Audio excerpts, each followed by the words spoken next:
नमस्कार, आप देख रहे हैं सत्य विजन न्यूज और आपके साथ मैं हूं श्रद्धा सत्या। हाजिर हूं मैं रोहतास कैमूर जिले की प्रमुख खबरों के साथ। खबरों के अंत में हम पूछेंगे इन्हीं समाचारों में से एक सवाल जिसका आप दे सकते हैं कमेंट बॉक्स में जवाब, और आप शामिल होंगे हमारे गिव अवे प्रोग्राम में जहां आप हो सकते हैं सम्मानित। आपके नाम किया जाएगा अगले न्यूज बुलेटिन में शामिल। तो चलिए शुरू करते हैं खबरें। अस्पतालों में चरमराई स्वास्थ्य सेवा। जिले के संविदा स्वास्थ्य पदाधिकारियों व कर्मचारियों के बाद अब संविदा चिकित्सक भी सरकार के खिलाफ बुधवार को हड़ताल पर चले गए। इन संविदा पदाधिकारियों, कर्मियों व चिकित्सकों की हड़ताल से जिले के सरकारी अस्पतालों में मुहैया हो रही स्वास्थ्य सेवाएं चरमरा गई हैं। इस संदर्भ में हड़ताली जिला संविदा के अध्यक्ष ज्ञानेंद्र कुमार ने कहा कि जब तक सरकार हम लोगों की मांगे पूरी नहीं करेगी तब तक हड़ताल जारी रहेगी। इसमें कोई समझौता नहीं होगा, चाहे कुछ भी हो जाए। वहीं अनिश्चितकालीन हड़ताल में शामिल जिला महामारी विशेषज्ञ डॉक्टर प्रिय मोहन सहाय ने कहा कि सरकार से पूर्व से ही संघ कई मांगे कर रहा है। अब तक सरकार संघ के प्रस्ताव व मांगों की अनदेखी करते आ रही है, जो काफी निंदनीय है। लेकिन अब बर्दाश्त नहीं किया जाएगा। संघ अब याचना नहीं करेगा, रण होगा की नीति पर काम किया जाएगा और इसकी सारी जवाबदेही सरकार की होगी।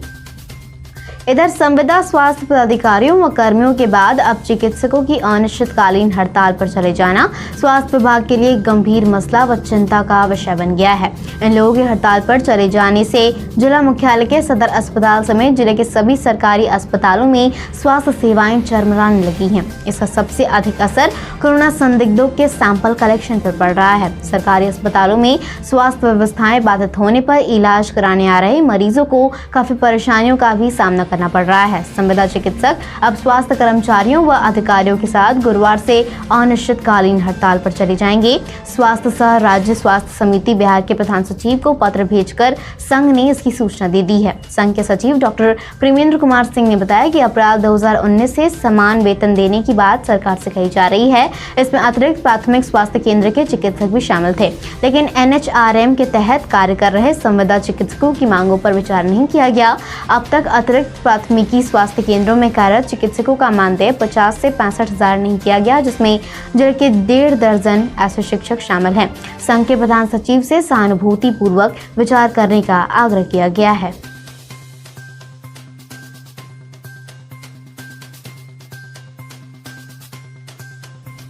जिस तरह से बिहार सरकार कर्मचारियों के प्रति उदासीन रवैया अपना रही है, ऐसा लगता ही नहीं कि बिहार में जो है कोई संवेदनशील नाम का कोई सरकार है।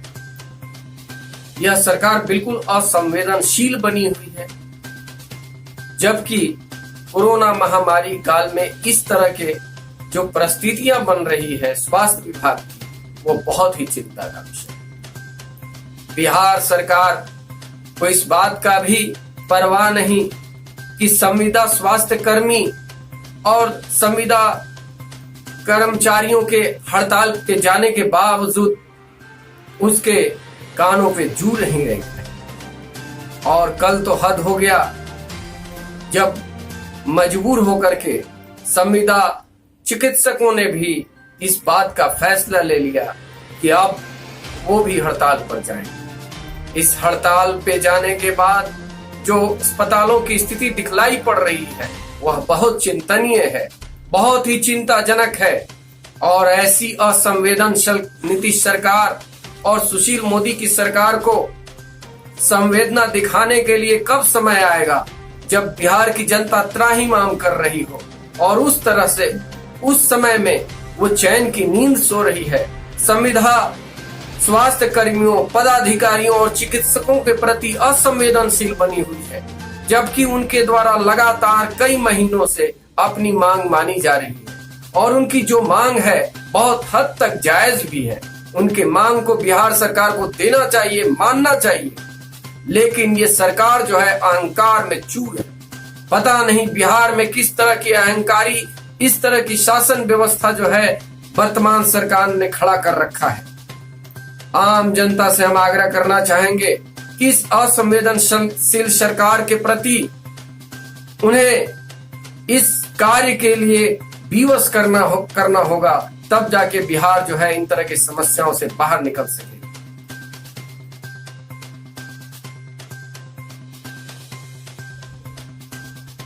इस बार कंटेनमेंट जोन में नहीं भेजी जाएंगी राखियां। भाई बहन के अटूट रिश्ते का पर्व 3 अगस्त को मनाया जाएगा। सावन महीने की समाप्ति के अंतिम दिन बहनें भाइयों की कलाई पर राखी या रक्षा सूत्र बांधकर उनसे आशीर्वाद लेंगी। लेकिन इस बार रक्षाबंधन पर भी कोरोना वायरस संक्रमण का असर रहेगा।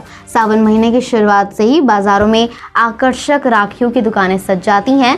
घर से दूर रहने वाले भाइयों के लिए बहनें डाक व कोरियर के माध्यम से 1 महीने पहले ही राखी भेजना शुरू कर देती थी। लेकिन अब तक आधा से अधिक सावन महीना बीत चुका है। इसके बावजूद राखियों की दुकानें नहीं खुली हैं और न ही बहनों ने भाइयों को राखी भेजी हैं। इस वजह से 13-31 जुलाई तक राखी की किसी दुकानों के खुलने की कोई संभावना भी नहीं है। 31 जुलाई के बाद क्या स्थिति बनेगी, इसका कोई अंदाजा नहीं है। ऐसे में इस बार भाइयों की कलाई सूनी रह जाएगी। बाजार में राखी खरीदना तो फिलहाल मुश्किल है। भाइयों की कलाई सूनी नहीं रहे, इसके लिए बहनों को वैकल्पिक व्यवस्था करनी होगी। सदर अस्पताल सासाराम का डीएम ने किया निरीक्षण। रोहतास जिले में कोरोना वायरस के बढ़ते संक्रमण के साथ ही सदर अस्पताल सहित जिले के अनुमंडल अस्पताल प्रबंधक की चुनौतियां भी लगातार बढ़ती जा रही हैं, जिसके मद्देनजर अस्पताल प्रबंधक द्वारा अलर्ट मोड में कई तरह की तैयारियां की जा रही हैं। इसकी तैयारियों को लेकर जिला प्रशासन भी अलर्ट हो गया है। जिला प्रशासन कोरोना से बचाव व रोकथाम के उद्देश्य से जांच का दायरा बढ़ाने सहित सदर अस्पताल सासाराम व जिले के अनुमंडलीय अस्पताल डेहरी व विक्रमगंज में कोविड-19 हेल्प सेंटर खोलने का निर्णय लिया है। इसकी जानकारी जिलाधिकारी पंकज दीक्षित ने दी। उन्होंने बताया कि सासाराम सदर अस्पताल सहित डेहरी एवं विक्रमगंज अनुमंडल अस्पताल में कोविड-19 हेल्प सेंटर खोले जाएंगे। कोरोना को देखते हुए जाँच का दायरा भी बढ़ाया जाएगा। लोगों को जांच रिपोर्ट भी समय से उपलब्ध कराई जाएगी। अगर कोई व्यक्ति स्वेच्छा से कोरोना की जांच कराना चाहता है तो उसकी भी जांच की जाएगी। रोहतास जिले में फिर मिले 73 नए पॉजिटिव, संख्या 1100 के पार।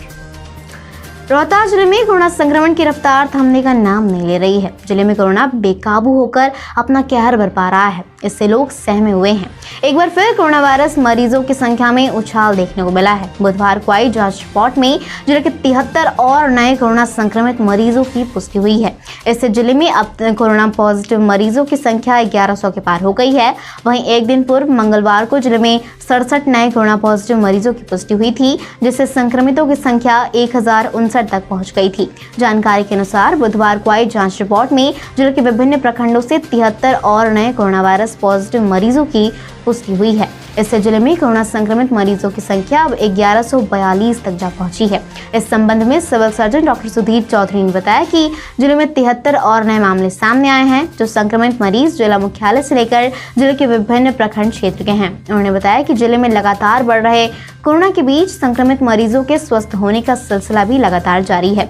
जिले में अब तक 550 से अधिक संक्रमित मरीज स्वस्थ होकर अस्पताल से घर जा चुके हैं, जबकि जिले में अब तक कोरोना से 10 लोगों की मौत भी हो चुकी है। सामान्य स्थिति होने पर स्कूल खोलने की बात कर रहे हैं अभिभावक।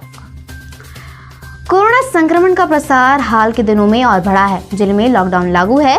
करीब 4 माह से शिक्षण संस्थान भी बंद हैं। बच्चे घर में ऑनलाइन पढ़ाई कितनी और कैसी कर रहे हैं, यह अभिभावकों से बेहतर और कौन जान सकता है। ऐसी स्थिति में कुछ अभिभावक शिक्षण संस्थानों के खुलने की वकालत करने लगे हैं, तो कुछ जहान है की तर्ज पर पूर्णतः सामान्य स्थिति होने पर ही शिक्षा व्यवस्था शुरू करने की हिमायत कर रहे हैं। अभी लॉकडाउन है और लॉकडाउन कब तक रहेगा ये कहना फिलहाल मुश्किल है। स्कूल, कोचिंग व कॉलेजों का संचालन करने व शिक्षण व्यवस्था सुचारू होने का अभी और इंतजार करना होगा।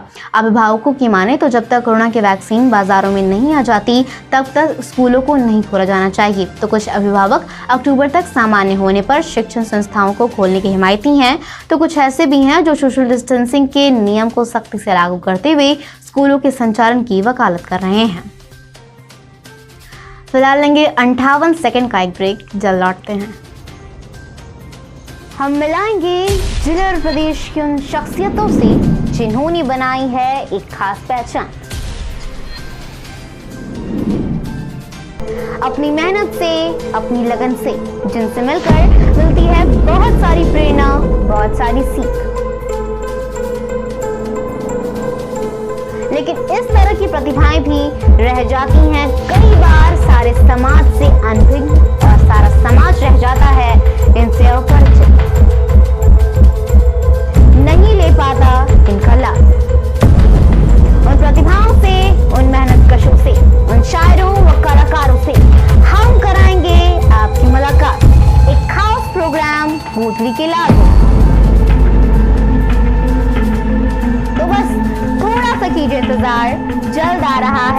ढूंढ के लाल, सिर्फ और सिर्फ सत्य विजन न्यूज पर। Welcome back. ब्रेक के बाद बहुत बहुत स्वागत है आपका सत्य विजन न्यूज में। ट्रक ने धक्का मार डिवाइडर और उस पर लगे खंबे को किया क्षतिग्रस्त। सासाराम शहर के धर्मशाला रोड पर डिवाइडर व उस पर लगे खंबे को ट्रक ने, जो ओवरलोड बालू लेकर जा रहा था, अनियंत्रित होकर धक्का मारकर डिवाइडर व खंबे को क्षतिग्रस्त कर दिया। मोहल्ले के लोगों ने एमवीआई सासाराम को फोन किया। एमवीआई ने अपने आप को बक्सर होने की बात कहकर फोन रख दिया। तब नगर थाने को सूचना दी गई। डिवाइडर पर लगे खंबे को नगर परिषद द्वारा अनुज्ञप्ति लेकर क्विक एडवर्टाइजिंग ने लगवाया था। ट्रक के धक्के से क्विक एडवर्टाइजिंग को हजारों रुपए का नुकसान हो गया है। क्विक एडवर्टाइजिंग के लीगल एडवाइजर दीपक कुमार ने बताया कि ट्रक के धक्का मारने से डिवाइडर तो टूटा ही है, साथ ही साथ उनकी कंपनी का भी हजारों रुपए का नुकसान हो चुका है। इस संबंध में नगर थाने में आवेदन देकर सूचना दी गई है। उसके बाद पुलिस बल ट्रक के ड्राइवर को पकड़कर नगर थाना ले गई है और वहां पर उससे लगातार पूछताछ जारी है। सोन नद में खनन बंद किए जाने के बाद भी सड़कों पर दौड़ रहे हैं अवैध बालू लदे वाहन। बालू माफियाओं के स्टॉक खेल में रोहतास जिला प्रशासन पूरी तरह से फेल नजर आ रहा है। यही कारण है कि जिले में अवैध बालू लदे वाहनों की चपेट में आने से लगातार लोगों की मौत हो रही है। अब लोग कह रहे हैं कि कोरोना से अधिक अवैध बालू लदे वाहनों से डर लग रहा है। लोगों का भयभीत होना भी वाजिब है, क्योंकि चोरी के अवैध बालू लदे वाहनों के चालक प्रशासन से पकड़े जाने के भय से वाहन को काफी तेज गति से सड़कों पर दौड़ाते हैं। सड़क पर तीखे मोड़ हो या भीड़ भाड़, उससे उन वाहन चालकों को कुछ लेना देना नहीं है। वैसे वाहनों के चालकों के कानों में मोबाइल का ईयरफोन लगा होता है। वे लाइनरों के कांटेक्ट में बराबर रहते हैं, उनके निर्देशों को सुनते रहते हैं। उन निर्देशों का पालन कर चालक तेज गति से अपने वाहन को निर्धारित गंतव्य तक पहुंचाते हैं। वहां बालू को गिराने के बाद वाहन समेत अपने को सुरक्षित कर लेने की जुगत में लगे रहते हैं। ऐसी स्थिति में ऐसे वाहनों के आगे से या बगल से गुजर रहे वाहनों, लोग या जानवर कब उनकी चपेट में आ जाएंगे कोई नहीं जानता। सबसे आश्चर्यजनक बात लोगों की लग रही है कि जब हर साल की तरह इस साल भी एनजीटी की ओर से सोननद से बालू निकासी पर 3 माह के लिए पूर्णतः रोक लगा दी गई है, फिर भी लगातार सड़कों पर अवैध बालू लदे वाहन कैसे दौड़ रहे हैं। कोरोना के बीच जारी है रजिस्ट्री। कोरोना के शिकार मृतक के घर से महज 100 गज की दूरी पर स्थित विक्रमगंज रजिस्ट्री ऑफिस में जाम लगा रह रहा है। इसकी सूद लेने के बजाय रजिस्ट्रार रजिस्ट्री का रिकॉर्ड बनाने में व्यस्त हैं। वे कहते हैं कि रोजाना 25 से 30 रजिस्ट्री का काम बड़े आराम से संपादित हो रहा है, जबकि राज्य सरकार ने 16 जुलाई से 31 जुलाई तक पूरे राज्य में संपूर्ण लॉकडाउन लगाते हुए सरकारी कार्यालयों में महज 30% लोगों से ही काम लेने का फरमान जारी किया है। इसके बावजूद रजिस्ट्री ऑफिस का रिकॉर्ड बनना समझ से परे है, वो भी इन हालातों में जब कार्यालय से महज 100 गज की दूरी पर ही कोरोना पॉजिटिव पूर्व कोऑपरेटिव कर्मी की मौत सोमवार को हो गई है। रजिस्ट्री ऑफिस पर भीड़ का आलम यह है कि यहाँ लोग अपनी बारी की प्रतीक्षा में लाइन लगाकर खड़े रहने को विवश हैं, जहाँ ना कोई सोशल डिस्टेंसिंग है और ना ही कोई प्रशासनिक देखरेख। इस संबंध में एसडीएम विजयन से जब बात की गई तो उन्होंने कहा कि राजस्व विभाग ने रजिस्ट्री का आदेश तो दिया है, लेकिन 30% कर्मियों के साथ ही काम को निष्पादित करने की मंजूरी होगी। अब रजिस्ट्रार विशाल कुमार कहते हैं कि रोजाना 25 से 30 रजिस्ट्री संपादित हो रही है। ऐसे में भला कौन मान सकता है कि महज 30% कर्मियों के साथ होने वाले काम की बदौलत विक्रमगंज रजिस्ट्री ऑफिस में 30 रजिस्ट्री लगातार पूरे हो रहे हैं। शहर से गुजरने वाले 61 राजवाहा की नगर परिषद ने शुरू करवाई साफ सफाई। विक्रमगंज के तेंदुनी चौक को नीचे से चीरती हुई रेलवे स्टेशन से तेंदुनी गांव से आगे गई 61 राजवाहा नंबर 1 की सफाई का कार्य किया जा रहा है। नगर के दुकानदारों एवं नगर के गंदे पानी को इसी राजवाहे में बेखौफ होकर लोग गिरा रहे हैं और सिंचाई विभाग के अधिकारी कान में तेल डालकर सो रहे हैं। वर्ष 2018 में ग्रामीणों के सहयोग से तेंदुनी चौक को किसानों ने राजवाहे की साफ सफाई को लेकर जाम किया था। उसके बाद राजवाहा की साफ सफाई की गई थी। बताते चलें कि इस राजवाहा से 10 गांव के लगभग हजारों एकड़ खेती योग्य भूमि को सिंचित किया जाता है, लेकिन यह राजवाहा अब अस्तित्व विहीन होते जा रहा है, क्योंकि कि नगर परिषद के अंदर ही नहीं बल्कि आगे भी लोग इसके दोनों बैंक को अतिक्रमण कर कब्जा जमाए हुए हैं। राजद के प्रदेश महासचिव श्रीनिवास यादव के द्वारा सोशल मीडिया पर राजबाग की सफाई को लेकर बयान जारी करने के बाद सफाई का कार्य शुरू किया गया है। राजबाग से निकले मलबे को जेसीबी से इसी तरफ सड़क पर ले जाने की वजह से सड़क पर कीचड़ भी पसर गया है। ऑनलाइन होगी मरीजों की रिपोर्टिंग।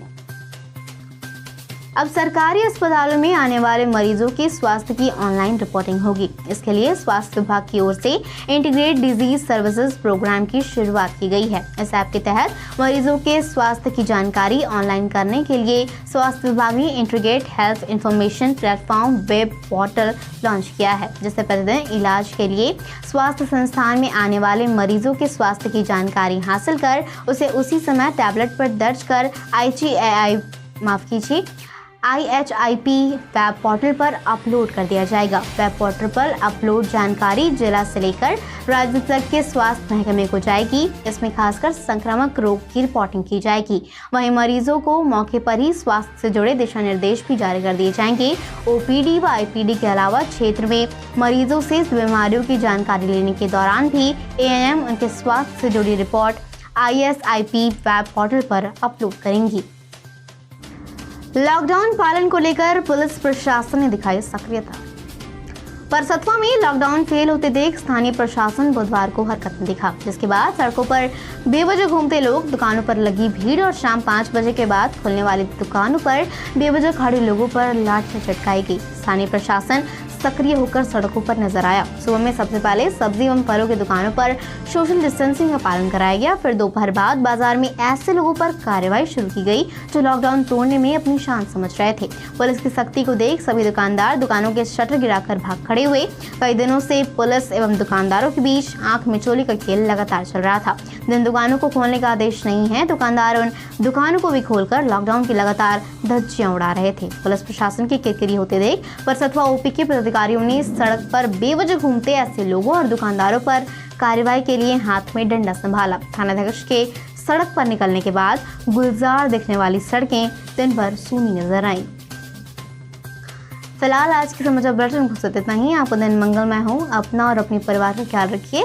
घर में सुरक्षित रहिए। कोरोना महामारी से बचकर रहिए। 3 से 6 फीट की दूरी बनाकर रहिए। हम फिर मिलेंगे आपसे अपने अगले बुलेटिन में। हमारा प्रयास आपको कैसा लगा? अगर हमारी कोशिश आपको पसंद आए तो हमारे वीडियो को लाइक करें, अपने दोस्तों के साथ शेयर करें।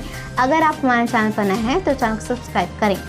और आज का सवाल जानने से पहले पिछली न्यूज बुलेटिन में पूछे गए सवाल, प्री प्राइमरी के छात्रों के लिए ऑनलाइन सेशन की समय सीमा कितनी है? जिसका सही जवाब है 30 मिनट और सही जवाब दिया है रामनाथ, अनमोल पुष्कर, लेट्स प्ले, तबशीर अहमद, अंकित यादव, सुनील कुमार वर्मा, जय महाकाल, राहुल कुमार और अखिलेश कुमार ने। आज भी इस न्यूज बुलेटिन में आज दिखाए गए न्यूज जुड़ा हुआ एक सवाल है जिसका आप दे सकते हैं कमेंट बॉक्स में जवाब, और आप शामिल होंगे हमारे गिव अवे प्रोग्राम में जहां आप हो सकते हैं सम्मानित। आपके नाम किया जाएगा अगले न्यूज बुलेटिन में शामिल। तो आज का सवाल है, बुधवार के एयरपोर्ट में रोहतास में कुल कितने नए कोरोना पॉजिटिव मिले हैं? Option number A 73, option number B 75। अपना जवाब हमें कमेंट बॉक्स में बताएं। नमस्कार, आदाब, सत श्री अकाल।